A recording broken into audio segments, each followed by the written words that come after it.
Fait que là, je vais vous faire une capsule sur la suite de la deuxième plainte criminelle suite à mon enquête préliminaire. Comme je disais, j'ai été cité à procès. Fait que là, après ça, il y a eu quelques comparutions en cours. Euh, Puis là, vers le mois de septembre ou octobre, j'ai reçu un appel téléphonique de la police de la ville où est-ce que mon ex habitait, disant qu'il y avait un mandat pour mon arrestation pour un 810. Un 810, ça c'est un genre d'engagement que tu prends quand tu admets que la personne qui est nommée dans l'engagement, tu t'engages à ne pas la contacter, ainsi de suite, pas être près de chez elle, whatever. C'est comme admettre que cette personne-là a la raison de te craindre, toi. Là, je comprenais plus rien parce que moi, j'étais cité à procès pour harcèlement criminel, procès devant juge et jury.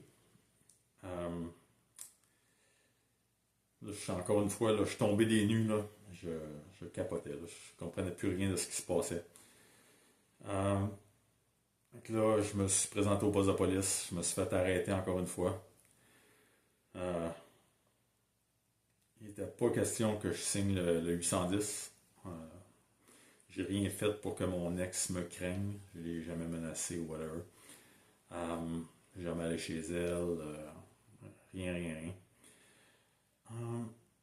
Ça, c'est une affaire que je n'ai pas dit non plus. D'ailleurs, dans sa déclaration à mon corps de police, lors de la première enquête interne, elle a dit que je ne l'ai jamais frappé. Fait que, tu sais, à un moment donné, tu dis que tu as peur de quelqu'un, puis la personne, c'est pas quelqu'un d'agressif. Fait que, je comprends rien. Là, fait que je me fais arrêter, fait que là, il faut que je signe comme la comparution qui dit que tu vas comparaître en cours pour le 810. La semaine suivante, je me rappelle plus si j'ai reçu un appel, puis j'ai comparu, là, ça fait trop longtemps, c'était en 2017, là. Il me semble que c'était la semaine suivante, là, ou dans 2 semaines, whatever. Là, j'ai appris à ce moment-là qu'il laissait tomber les charges d'harcèlement criminel contre moi. Là, l'affaire, c'est que le procureur de la Couronne, pour faire émettre le mandat d'arrestation pour le 810, a menti au juge qui a émis le mandat d'arrestation. Parce que lorsque j'ai été arrêté pour harcèlement criminel, ça disait que j'avais harcelé mon ex du 31 décembre 2013, 2 semaines après l'avoir laissé, on se laissait à l'amiable, jusqu'à ce qu'elle apporte sa plainte au printemps 2016, soit 2 mois et 11 jours après la conférence de règlement de l'amiable. Puis là, sur le mandat d'arrestation pour le 810, en plus, c'est ça, quand j'ai été arrêté, il a fallu que je signe un engagement comme quoi que je n'allais pas contacter mon ex directement ou indirectement, et également mes filles. Imaginez. Mon ex s'est engagé 2 mois et 11 jours auparavant. Ben là, je me suis fait arrêter plus tard que 2 mois et 11 jours, là, mais s'est engagé lors de la conférence de règlement à l'amiable, encourager la relation entre mes filles et moi, puis à les encourager à venir en thérapie familiale avec moi. Puis là, je me faisais mettre comme condition que j'avais pas le droit de contacter mes filles directement ou indirectement. C'est toute la mauvaise foi de mon ex, encore une fois. C'est incroyable. Fait que là, pour le 810, le mandat d'arrestation disait que mon ex avait raison de craindre pour sa sécurité en raison d'événements survenus entre le 31 décembre 2013 et le mois de, whatever c'était, le septembre ou octobre 2017. Ça veut dire que le procureur de la Couronne a menti parce que entre mon arrestation de 2016 puis mon arrestation de 2017 pour le 810, il ne s'est absolument rien passé. Parce que s'il s'était passé quoi que ce soit, j'aurais été arrêté pour bris d'engagement. Fait qu'encore une fois, les avocats, c'est c'est de la merde. C'est une game pour eux autres. Parce que si il avait fallu qu'ils disent au juge qu'il demandait un 810 pour des événements survenus entre le 31 décembre 2013 puis lors de mon arrestation en 2016, le juge n'aurait pas émis le mandat d'arrestation parce que ça aurait fait déjà plus d'1 an qu'il ne s'est rien passé entre mon ex et moi. Puis le 810, si tu acceptes de le signer Ben non, si tu vas à procès, puis que tu es comme reconnu coupable, euh, c'est un engagement d'1 an à ne pas contacter la personne directement, indirectement, whatever. Fait que moi, il n'était pas question, parce que moi, je voulais poursuivre mon ex pour ses fausses accusations pour harcèlement criminel. Il n'était pas question que je signe ce 810-là. Fait que là, encore là, j'avais pas d'argent pour me payer d'avocat, puis je préférais me représenter seul parce que personne ne connaît mon histoire autant que moi. Puis je savais que si quelqu'un a confronté mon ex avec ses mensonges, je suis le mieux placé pour la mettre en boîte. Fait que là, à un moment donné, avec l'arrêt Jordan, là, je vais de mémoire, là, pour l'infraction sommaire, c'est 18 mois entre ton arrestation et ton procès, sinon c'est hors délai.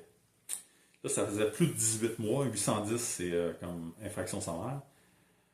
C'est pas un acte criminel, c'est moins sérieux comme là. Fait que normalement, j'ai fait une requête sous Jordan, puis aussi parce que la procureure de la Couronne avait menti pour faire émettre le mandat d'arrestation, etc. Fait que là, je fais une requête. La requête, elle est par écrit, puis c'est donné à la cour. Puis là, il y a une date de cour qui est setée pour ta requête en rejet. Fait que là, ce jour-là, je me présente à la cour. Il y a 3 heures de bloqué sur l'horaire pour la présentation de ma requête. Ben, 1 heure, ça aurait été suffisant parce qu'ils ont bloqué 3 heures pour moi. Moi, je suis pas avocat. Fait que là, j'avais préparé ma plaidoirie par écrit. Fait que je commence à lire ma plaidoirie. Fait que là, au milieu de ma première phrase, le juge, il me dit Monsieur, mon nom de famille, j'ai déjà lu votre requête. Est-ce que vous avez d'autres points à faire valoir? Fait que là, je dis oui, votre honneur, il y en a d'autres. C'est plus loin dans ma plaidoirie. Fait que là, il me dit c'est quoi ces points-là? J'ai dit, je ne sais pas par cœur, votre honneur. Ce serait plus simple si vous me laissiez lire ma plaidoirie. Il me dit, vous n'êtes pas capable de me dire c'est quoi les autres points? Ben, j'ai dit, pas comme ça de mémoire, votre honneur. Bam, rejeté. Fait que là, wow, là, je capotais. Puis là, j'ai dit que là, j'allais avoir besoin de, je pense, 2-3 jours, whatever, que j'avais dit, là, parce que j'avais des témoins à faire entendre pour le 810. Puis là, il me dit non, ça va être une journée. Il dit allez voir mon nom à l'internet, vous allez comprendre. Wow! J'avais jamais vu un juge comme ça. Jamais, jamais. J'avais comparu à plusieurs reprises. J'avais vu des juges qui étaient trop bonasses avec les accusés, mais lui, c'était tout le contraire. Je l'avais même vu donner une sentence pour un homme qui avait été condamné pour violence conjugale. Il te l'avait ramassé, là. Ben d'accord avec ça, là, s'il était coupable, il l'avait ramassé, là. Ben comme il faut, là. C'était honteux. Honteux pour le gars. Donc là, je sors du palais de justice, je suis abasourdi, je capote. Là, j'appelle ma conjointe pour lui raconter ce qui s'était passé. Puis par la suite, j'appelle mon avocat qui me représentait dans mon dossier où est-ce que j'allais en appel pour la première enquête interne. Parce que je me battais parce que je suis innocent. Puis eux autres, ils avaient refusé de tenir compte de mon premier examen polygraphique. Imaginez, mon corps de police, tous les corps de police en général, j'en connais pas que non, utilisent les examens polygraphiques dans leurs enquêtes. Moi, mon corps de police me refuse cette possibilité-là. Je m'en paye un parce que je suis innocent et refuse d'en tenir compte. En fait là, j'avais pas eu le choix. Ben, tu peux toujours avoir le choix et accepter d'être reconnu coupable, là, mais moi, il n'était pas question. Fait que j'avais engagé un avocat spécialisé là-dedans, mais le gars, il faisait aussi du criminel, du civil, du matrimonial. Il faisait de tout. C'est un généraliste qu'on appelle. Il m'avait été référé par mon premier avocat là, lors de la poursuite de 250 000 contre mon ex. Fait que là, je l'appelle, là, j'ai dit ce qui vient de se passer. Fait que là, il accepte de me représenter pour une somme forfaitaire de, il me semble que c'était 4 ou 5 000 $, là, ça fait trop longtemps, là, je me rappelle pas. Puis ça a l'air beaucoup, 4-5 000, là, mais là, présentement, là, ça fait au-dessus de 300-350 000 $, j'ai arrêté de compter, là, que je dépense en frais d'avocat de tout genre. Là. Fait que j'étais super content d'avoir un forfait à ce prix-là. Fait que là, il y a une date qui est prévue pour mon procès. C'était prévu pour un vendredi. La veille, le jeudi, il fallait que j'aille chercher ma mère chez elle. Elle est rendue plus âgée, là, elle ne conduit plus des longues distances. Fait que je l'avais emmenée chez moi pour qu'elle dorme parce qu'elle allait me servir de témoin. Petite parenthèse ici. En 2016, quand mes filles m'avaient bloqué Facebook, j'avais bloqué la famille de mon ex, j'avais pas réussi à trouver les parents de mon ex pour les bloquer. Environ un an ou peut-être un peu moins auparavant. À un moment donné, sur mon fil Facebook apparaît « Connaissez-vous monsieur et madame ?» leur nom. Là, j'ai compris pourquoi je les avais pas trouvés. C'est parce qu'il y avait un compte Facebook conjoint. Fait que là, je suis allé voir leur compte avant de les bloquer. Puis c'est là que je me suis rendu compte que mon ex était en couple ou était fiancé. Là, ça fait juste trop longtemps. C'était un ou l'autre, en tout cas. Puis là, à un moment donné, ma mère reçoit Après ça, ma mère reçoit un appel chez elle. Sur son répondeur, ça disait... C'est comme si ma fille cadette avait appelé ma mère, puis elle aurait dit son prénom à 2 reprises. Genre... un prénom de fille, là. Mettons... Julie... Fait que là, ma mère est toute inquiète. Fait qu'elle m'appelle. Puis, moi, j'étais en route pour aller voir ma psychologue. Fait que je réponds pas au téléphone. Je la rappelle en sortant de mon rendez-vous. Puis là, ma mère me raconte ce qui s'est passé. Puis elle me dit, j'ai appelé ton ex. Là, c'est comme, oh non. Parce qu'après mon arrestation pour harcèlement criminel, j'avais spécifiquement dit à ma mère, là, maman, tu communiques pas avec ni mon ex, ni mes filles, parce que j'ai pas le droit de les contacter directement ou indirectement. Mais là, ma mère, elle me dit, j'étais trop inquiète, parce que ma mère non plus, elle n'a plus aucun contact avec mes filles. Là. Fait qu'elle dit, j'ai envoyé je pense qu'elle m'avait dit qu'elle avait envoyé un courriel à ma fille, puis il n'y a pas eu de réponse. Fait que là, elle avait appelé mon ex. Puis là, il avait jasé un petit peu.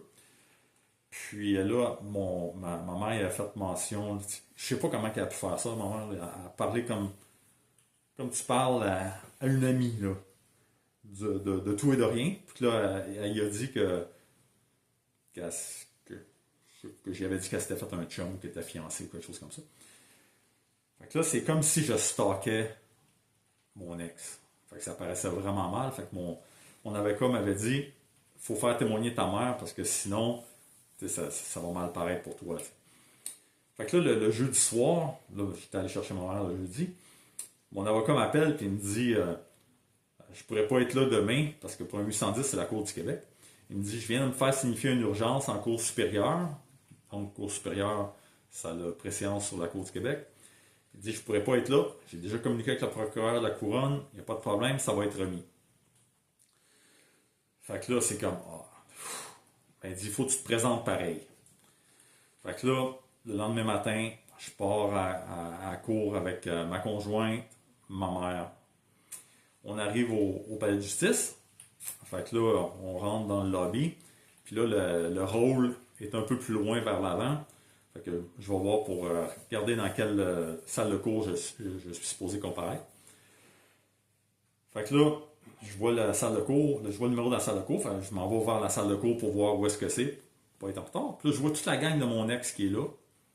J'ai pas vu mon ex, mais je vois toute sa gang. Fait que je me suis pas approché. Je suis retourné dans le lobby vers l'entrée où est-ce que ma mère puis ma conjointe m'attendent. En m'approchant d'elle, j'aperçois mon ex, il est peut-être à 7-8 pieds d'eux autres. Puis aussitôt qu'elle me voit, elle commence à crier « Il a pas le droit d'être proche de moi! Il a pas le droit d'être proche de moi! » Fait que là, c'est comme « What the fuck? » Fait que là, je l'ignore, je m'en vais avec ma mère, ma conjointe. Puis ça a fini là.